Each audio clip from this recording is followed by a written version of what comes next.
All right, we are live on two platforms. The YouTube over here on my phone, and then the main camera, the main angle. Can you hear me all good? That is the real question. Doesn't look like it. All right, what we're going to do is going to answer some questions, but I don't think I can do it in here, can I? Share screen, I can. That's absolutely brilliant. That's absolutely fantastic news. All right, anyone over there? Happy Friday. If you're struggling with addiction, this is the place where I'm going to help change that for you. Now, let me get a poll going in here. Edit.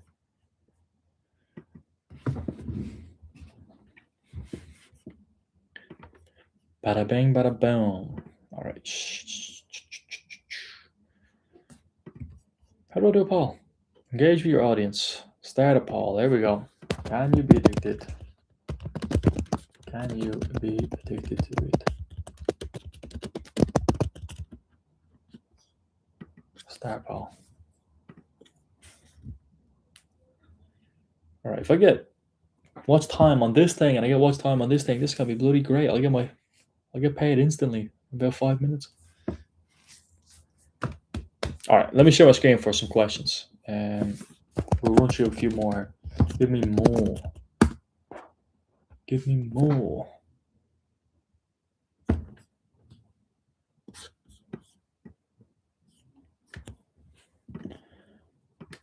All right, let's run through some of these questions here together.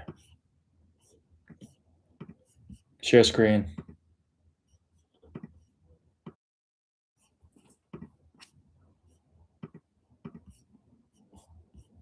How loud is that microphone? Doesn't seem loud.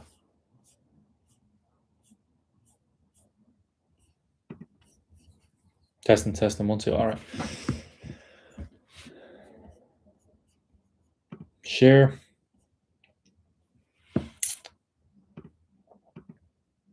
Where are they? Oh, that's the app. Yes. I'm so happy that I'm in this frame. That's brilliant. All right. Let's run through these questions that I can do together.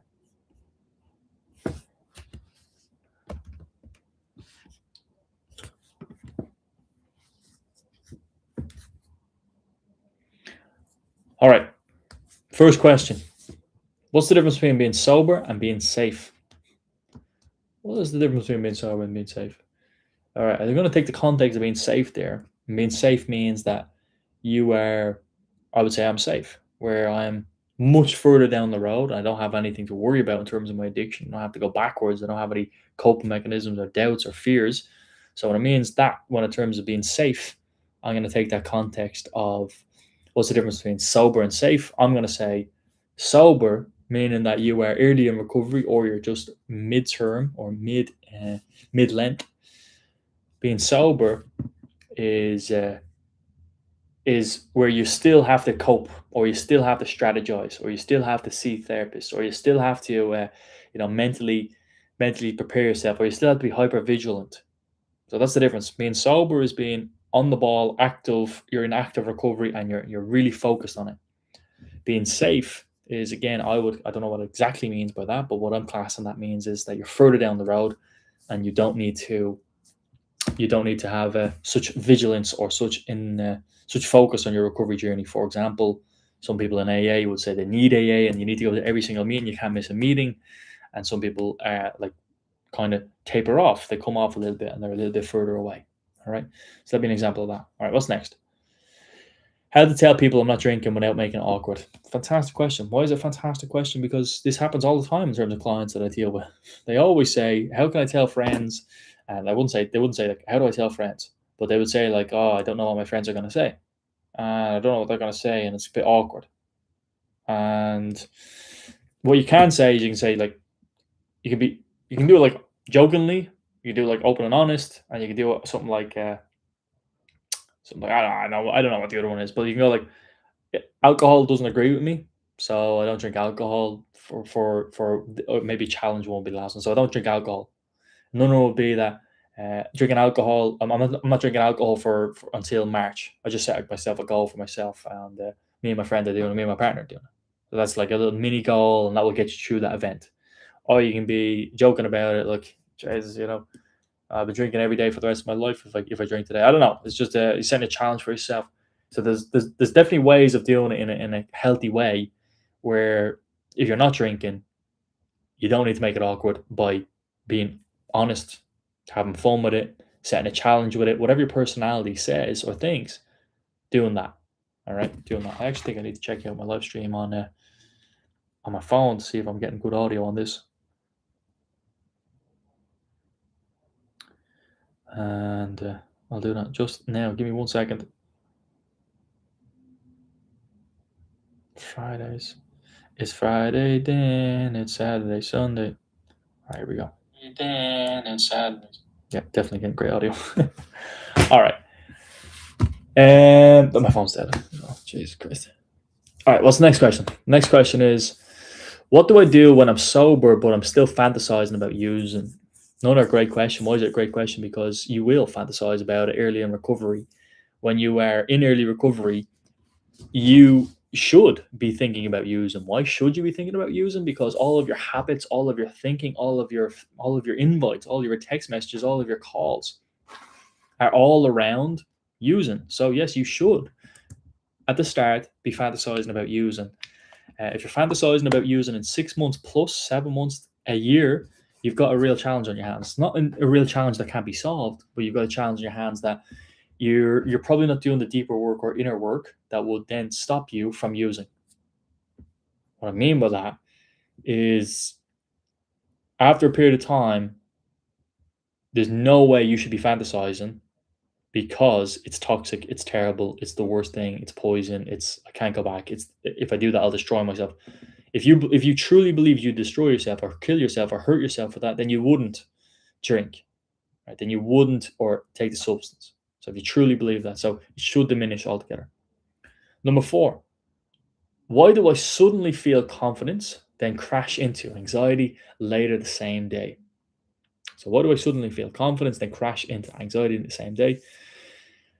There's a thing called the pink cloud. I don't think that's so relevant to this, but this is basically your dopamine centers re-establishing themselves, come back online, or get to a healthier place. So it's this element of fluctuating. It's you're feeling hyperactive, you're feeling inactive, you're feeling anhedonia, which is a lack of feeling. You're also then feeling hyper.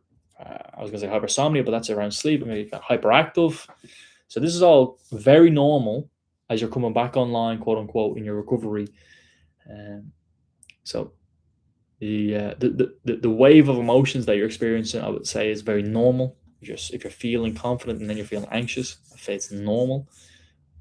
You might be feeling anxious because of shame shivers. Shame shivers is a negative image that comes into your mind, and that negative image might be something that's traumatizing. It might be something that's fearful. It might be something that's impacts you or takes you off your spring. So you're going to go through all of these regrets, doubts, shames, fears, and they're all very normal on your recovery journey. And that would be an example of why you would feel anxious later. You might be thinking of something that might be impactful. And by the way, if you're thinking of something that's impactful, you can come off them. You know what I mean? You don't have to focus on them. It doesn't have to be the end of the world. It doesn't have to be, you can process those things healthily.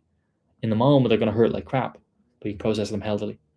So number 5, what if I'm sober what if I'm sober but I feel emotionally numb? Does that go away? Simple answer, no, it never goes away. You feel emotionally numb. I'm obviously joking. You definitely will feel emotionally something after a period of time. Client today, for example, has just realized that, like, oh my God, I'm sober 9 weeks, which she's doing fantastic. It's absolutely amazing. She's sober 9 weeks, and she realized that actually, oh my God, I'm still having stress. I'm still having problems. I'm still having hardships. I'm now facing all my emotions.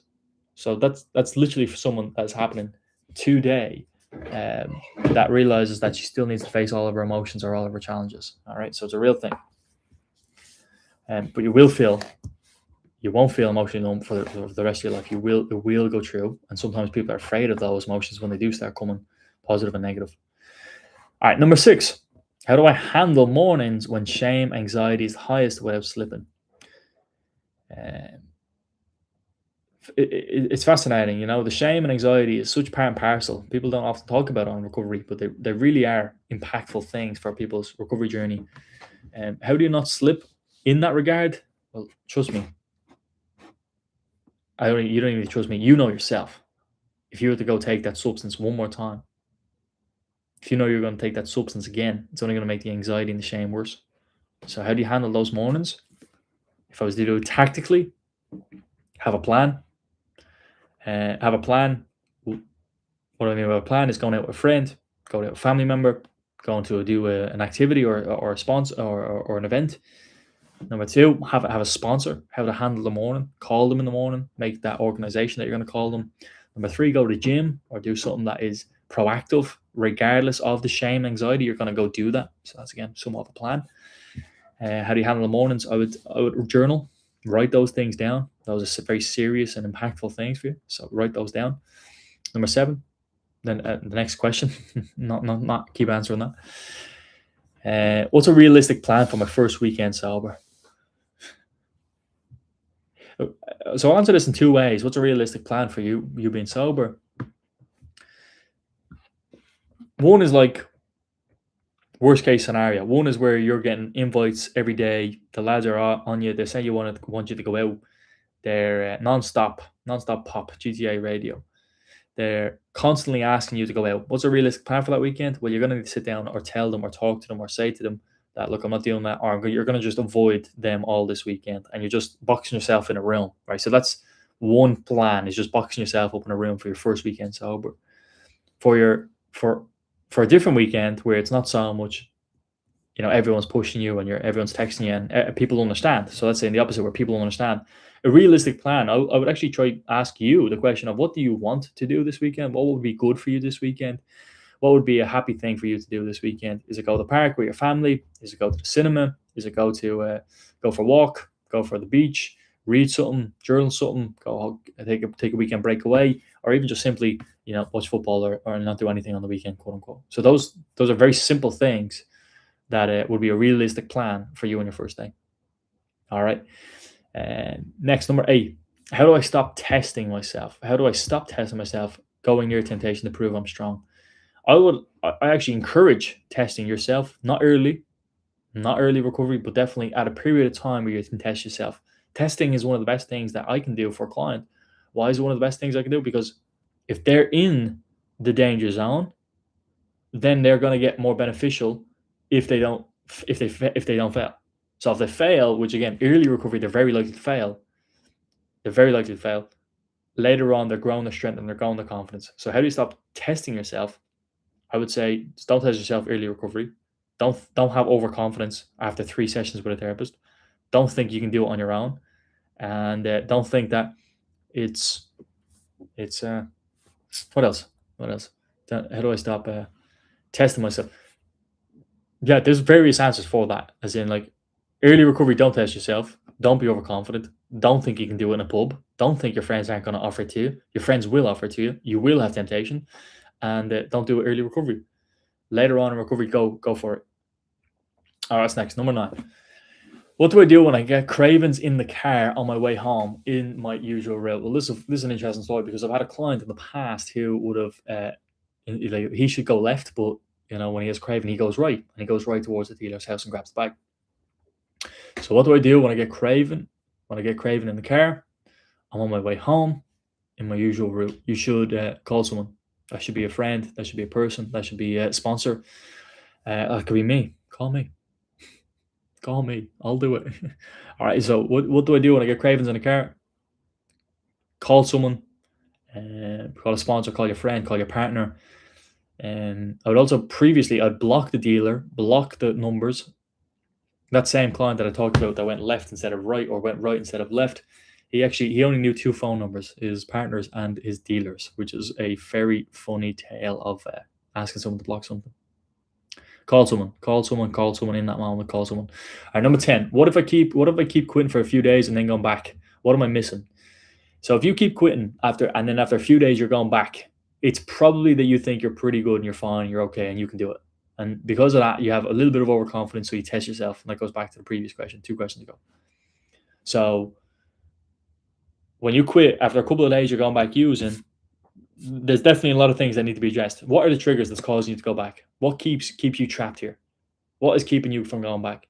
Who is keeping you from going back or wanting you to go back unconsciously, even if they have good intentions?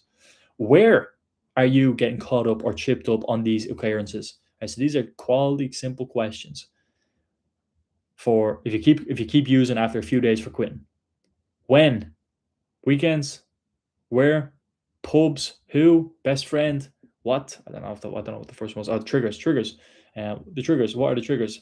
Is it stress? Is it boredom? Are those things causing it? All right, number 11 on this list here. What do I do to handle work stress without causing without using alcohol, drugs to come down? So what do I do to handle work stress without alcohol or drugs? Very simple. That would be like life advice almost. There, it's like go to the gym, hang out with friends, play five-a-side football, go to jiu-jitsu, do a new sport, get a new hobby. These are simple things that you can do to handle work stress. Talk with them about with your boss. Journal about them for yourself. Meditate on them. These are just simplistic tools, coping strategies for stress, not just work stress. Stress. All right, number 12. What do I do if I'm sober but I keep starting arguments and creating chaos? Well, you're definitely going to create arguments and chaos when you're an addict. When you're sober, early recovery, you still could have arguments because your brain is still skewed. Even though you feel you're okay, you feel you're fine. I was an addict. I thought I was the best person in the world. I thought nothing could get me wrong. I thought I was right. I thought I knew everything. I thought the world revolved around me when I was an addict. So when I read that thing, I was deluded. So you're going to cause arguments, and you're sober, but you might still be a little bit wonky. You might still be a little bit off. So you will have less arguments over a period of time, and the chaos. I'm not sure why you're creating chaos when you're sober. You're creating chaos unconsciously at the start. You could be lying. You could have got caught up in your lies when you were an addict. Now you're sober. Well, if you're sober, you're creating arguments. The arguments might be that you're getting blamed, and then you're not actually you actually are sober, but you're getting accused that you're not, which is a very popular thing or a very normal thing for people in their family to accuse them that, are you on something? You must be on something, when they're not on something. So then if an argument happens, it's going to happen, unfortunately, on your recovery journey early. And they're actually really, really curveball things, because me working as an addiction therapist, I can't predict those things with a client. I can't predict how one random day on their recovery journey, they're going to have an argument with their partner. It's a very reactive thing in the moment. What I can predict is Friday, they're going to have urges. On Saturday, they're going to have text messages. I can't predict those things, but I can't predict what random day where you're going to have an argument or chaos. So they are real curveballs on a recovery journey, and you have to say in the face of those things that you're not going to do it. Number 13, how do I deal with I've wasted my life feeling early recovery? Well, this is hilarious, because I've had a client today say that exact sentence, word for word, that sentence of I've wasted my life. But the thing is, he's 28, 14 days ago, give or take, he's 28. And he's 28, he's 28, he says he's wasted his life. Question number 13 there. The reality is that Bradley Cooper stopped drinking alcohol at 28, I heard. Is it better to stop drinking alcohol at 28, or is it better to stop drinking alcohol at 48? The answer is obvious, that 28 is 20 years ahead of 48. Would you rather be in AA in 28 and wrap it up by 28, or be in rehab at 48 and then wrap it up at 48? So you've got 20 more years. He's 28. He's no way he's wasted his life in that recovery. And he was bad. The first session, he was drunk. Dark room. Devastation. Today's session, sober multiple weeks. Today's session, bright, smile on his face, light in the room. Bring a tear to your eye. That could honestly bring a tear to my eye in this moment, I swear to God. So he's not wasting his life, but that perception is that he's wasted his life. It's terrible. It's not true. Even if you quote unquote wasted your time while you were an addict there, even if you were sober, you still could say the same thing, that you wasted your life. You could say that you wasted your time. And even if you gave 100%, you still could say you wasted the time. And you might say, well, no, it's not 100%. Well, you might say, why didn't I give 200%? Why didn't I give 300%? So no matter what, if you're sober, you're an addict, and you say, I've wasted my life, either one of those, you can still say you were sober, you wasted your life, you were an addict, you wasted life. So it's just a null sentence. It's a useless and wasteless sentence. Why is it weightless? If you asked Usain Bolt, did you do a lot of training today? He'd say, no, I didn't do a lot of training, but you see him running 500 sprints, 100 meters 500 times today. And he's like, no, that's not a lot. Our standard changes. Yeah, so even if you give your best, your standard changes, and you should have given more. Shouldn't give more. I think that's a lesson for life. That's a lesson for life. And the lesson is you can believe you wasted your life at any age, addict and non-addict. And I don't think it's useful to think like that ever. Not once. Not once is it useful to think like that. All right, number 14, second last one. When do cravings typically reduce? Well, 1 to 2 weeks. And what makes them come back? So cravings actually don't reduce. Withdrawals happen over 1 to 2 weeks. When do cravings typically reduce? And what makes them come back? What makes them come back? Triggers, people, places, things, pubs, for example, text messages off best friends, the smell of it magically in the ear or magically in your nose, being in the toilet, having a key in your hand, having a card in your hand. All of those things are simple triggers of why you'd get an urge for using or going back to those. The cravings can last for a year, honestly, and the cravings will become less and less emotionally impactful. I'm over half a decade sober.